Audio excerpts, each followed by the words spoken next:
नमस्कार, मैं हूँ एडवोकेट विवेक सिंह। एक बड़ी अपडेट है सुप्रीम कोर्ट से, जिसको मैं शॉर्ट में आसान भाषा में आपको बताऊंगा कि जो भी लोग पीसीएसजे या जुडिशरी का एग्ज़ाम देना चाहते थे, जो भी लॉ स्टूडेंट हैं, लॉ पास करने के बाद अक्सर लोग तैयारी करते हैं, तो जो लोग जुडिशरी का एग्ज़ाम देना चाहते थे उनके लिए सुप्रीम कोर्ट की गाइडलाइन आ गई है। एक शर्त जुड़ गई है कि उनको 3 साल की प्रैक्टिस यानी 3 साल की वकालत उनको करना ज़रूरी है।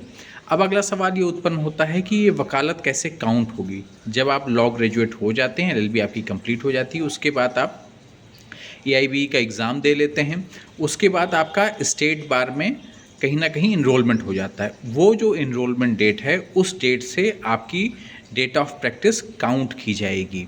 और साथ ही में आपको जो भी कोई जिनकी प्रैक्टिस 10 साल के आसपास है, उनके साथ आपको प्रैक्टिस शुरुआत में करनी होगी और उनसे भी एक सर्टिफिकेट आपको लेना होगा जिनके साथ आप जुड़ेंगे।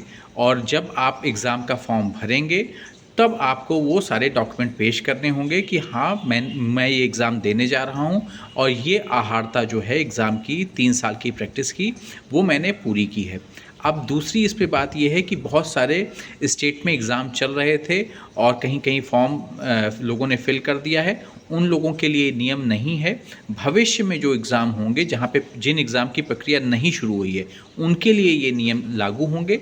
जिन एग्ज़ाम की प्रक्रिया चल रही है और उनके लिए ये नियम नहीं है। यानी कि अभी जो एग्ज़ाम हो रहे हैं या होने वाले हैं, या जहाँ पर लोगों ने फॉर्म फिल कर दिया है, वहाँ पर ये या जहाँ पर गजट हो गया है एग्ज़ाम के लिए कि ये वैकेंसीज़ हैं, उनके लिए अगर गजट हो गया तो उनके लिए ये प्रक्रिया नहीं है।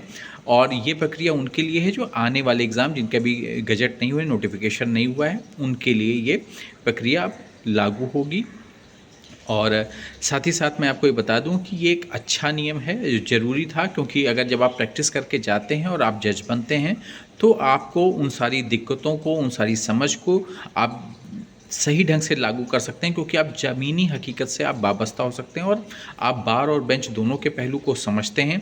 और क्लाइंट्स आपसे 3 साल में ज़्यादा डायरेक्ट टच में आता है, इससे आप उसकी व्यथा को भी ठीक ढंग से समझ के और कानूनी क्या ज़रूरतें हैं उनको भी आप 3 साल में ज़्यादातर सीख लेते हैं कि लोअर कोर्ट में किन चीज़ों की ज़रूरत है। क्योंकि आदमी लोअर कोर्ट के एग्ज़ाम की बात ये हो रही है, क्योंकि सिविल जज जूनियर डिवीज़न की बात, आप पीसीएसजे का एग्ज़ाम देते हैं, उसके बाद आप जज बनते हैं वहाँ पर।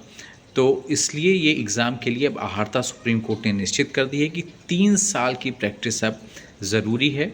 और वो प्रैक्टिस मैंने आपको पहले ही बता दिया कैसे काउंट होगी। डेट ऑफ एनरोलमेंट जब आप अपने स्टेट बार में अपना रजिस्ट्रेशन करा देंगे, उस दिन से शुरू होगी।